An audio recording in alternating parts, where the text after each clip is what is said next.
Welcome to Castle Dome City, an old silver mining ghost town in Arizona, dating back to 1864 and mined until as recently as 1979. The town is now a museum, consisting of over 45 restored buildings, full of artifacts retrieved from the area and the mines themselves.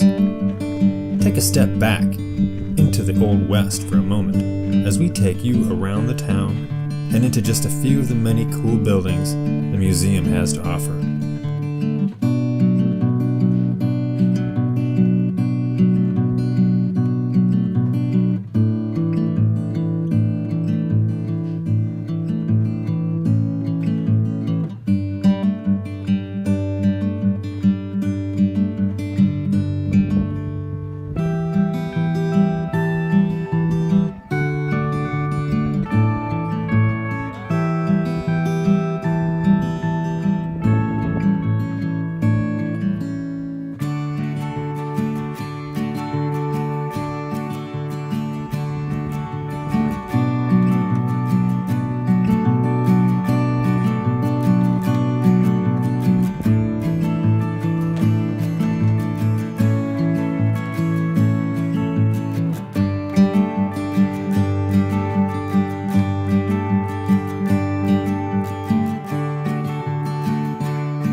For more information, click their link below in the description.